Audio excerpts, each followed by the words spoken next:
새로운 도시를 구경하느라 하루를 바쁘게 보내셨군요.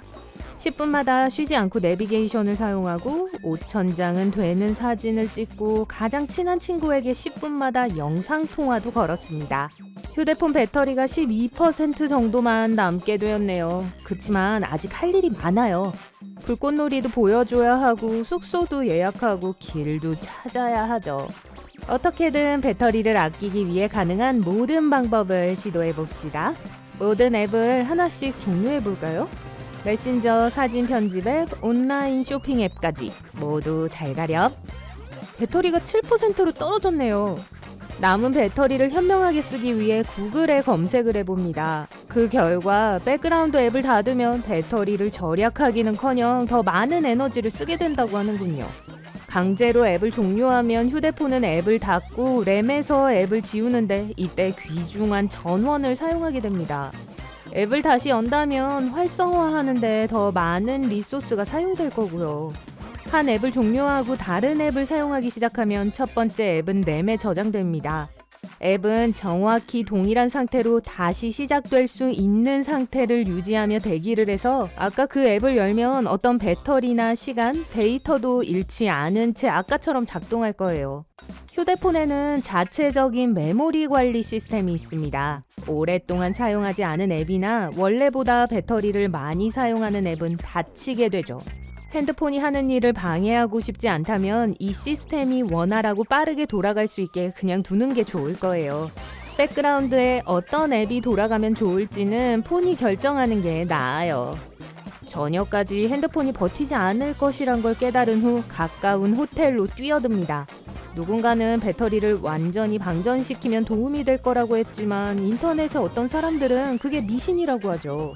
10년 전 전화기에 사용된 배터리는 전원을 꽂기 전에 0으로 떨어뜨리면 수명이 더 늘어났습니다. 요즘 사용되는 리튬이온 배터리는 30%에서 80% 사이일 때 충전하는 게 더 좋아요. 완전히 방전시킨 후 다시 충전을 시키게 된다면 불필요한 충전 주기를 늘어나게 만들 뿐이에요. 그럴 경우 6개월 정도마다 배터리를 교체할 준비를 하는 게 좋습니다. 이제 불꽃놀이를 놓치지 않도록 최대한 빨리 휴대폰을 충전해야 합니다. 급속 충전에 대해 들어본 모든 말들을 생각해본 후 케이스를 벗기시는군요. 케이스 대부분은 열이 나가는 걸 막아주는 소재로 만들어졌습니다. 핸드폰 안에 있는 리튬이온 배터리는 시원할 때 가장 효과적으로 충전이 됩니다. 너무 더우면 충전은 느려지고 배터리가 소모되죠. 온도가 높을수록 충전 과정은 느려집니다. 호텔 객실에는 무선 충전 패드가 있지만 그걸 이용하지는 마세요. 에너지는 물리적 케이블을 통해 더 빠르게 전달되거든요. 게다가 충전 패드나 스탠드에 퍼져 있는 모든 에너지가 휴대폰을 뜨겁게 달궈서 좋지 않을 거예요. 컴퓨터의 USB 포트는 암페어가 낮기 때문에 기기에 아무런 해를 끼치지 않을 거예요. 하지만 충전 속도는 2배 정도 느려지겠죠? 그러니까 벽 콘센트에 붙어 있는 게 좋을 겁니다. 핸드폰을 높은 곳에서 아래로 늘어뜨려 두셨다고요? 이건 안전하지 않아요. 케이블로 고리를 만들고 그 고리에 핸드폰을 끼우세요. 그러면 그 안에 안정적으로 핸드폰을 두실 수 있을 거예요. 휴대폰이 5% 정도 충전되어 뉴스 피드를 스크롤하기 시작합니다. 충전 중에 휴대폰을 사용하는 것은 안전하지만 충전 과정은 심각하게 느려질 거예요. 대신 비행기 모드를 켜세요. 셀룰러, GPS, 블루투스 등 가능한 모든 무선 기능과 소리를 차단해 충전 속도가 높아질 거예요. 게다가 통신망이 좋지 않은 지역에 있다면 핸드폰이 신호를 찾느라 배터리를 낭비할 일도 없겠죠? 핸드폰이 80%까지 충전되었군요. 스마트폰 대부분은 배터리 충전 최적화 기능을 갖추고 있습니다. 충전 습관을 연구하고 잠자는 동안이나 다른 상황에서 80% 충전 속도를 늦추는 기능이죠. 하지만 휴대폰이 필요해서 빨리 충전을 하고 싶다면 잠금 화면에서 배터리가 언제 완충이 되는지 알려주는 알림을 누르고 지금 충전을 누르세요. 전원에 연결되어 있는 동안 OS를 업데이트해보세요. 최신 버전에는 항상 충전 문제를 비롯한 모든 문제에 대한 패치와 수정사항이 포함되어 있습니다. 안드로이드의 고속 충전 기능처럼 새로운 기술은 새로운 운영체제에서 더 잘 돌아가니까요. 짠! 이제 불꽃놀이를 보러 가죠. 가는 길에 급속 충전기를 파는 가게를 발견했습니다. 평소에 이런 걸 믿진 않았지만 직원은 이 충전기가 핸드폰에 안전하다고 하네요. 10분에서 30분 사이에 배터리를 60%까지 치솟게 한 다음 일정 속도로 충전해 과도한 전류가 휴대폰으로 유입되는 것을 방지하는 식이죠. 새 충전기를 살 수도 있습니다. 타사의 고급형 충전기에도 기존 충전기와 마찬가지로 안전 메커니즘이 내장되어 있어 휴대폰에 아무런 해를 끼치지 않습니다. 휴대폰이 12W를 처리할 수 있다면 10W 충전기를 구입해 속도를 올려보세요. 보통 핸드폰에는 5W 충전기가 함께 들어있습니다.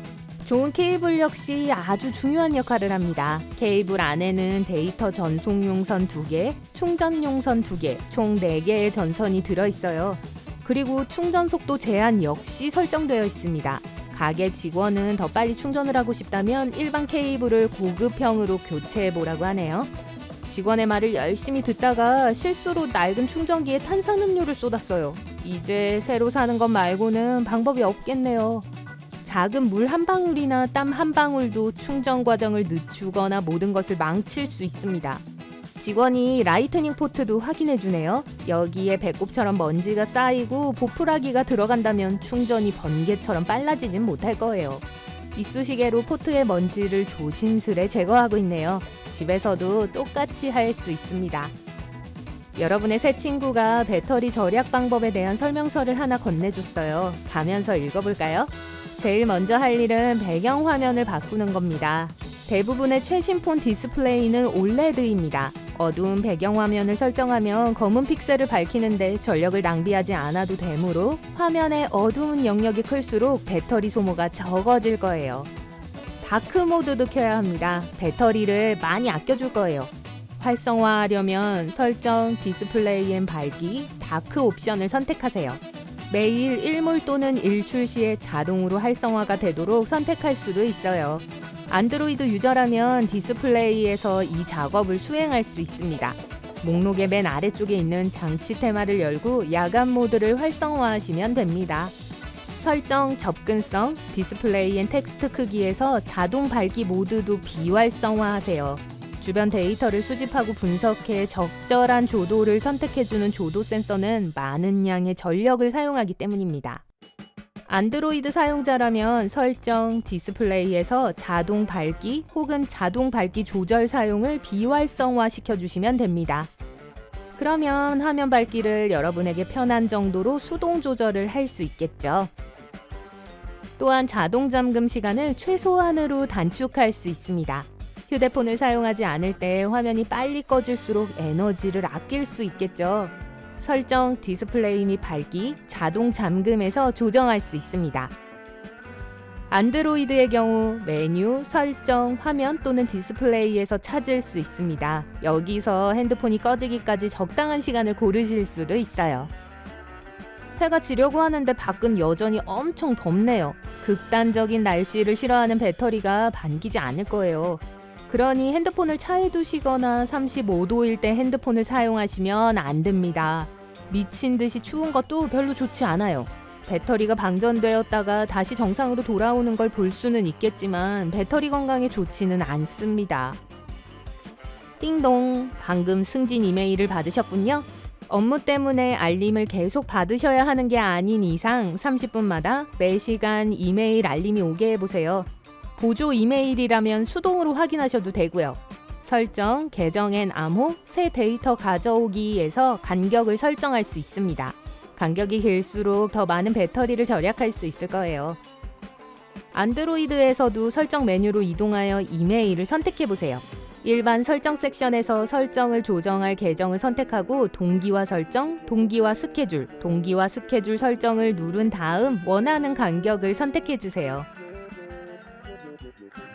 최고의 불꽃놀이 관람 장소를 찾기에 배터리가 충분하군요. 오른쪽 언덕 위였어요.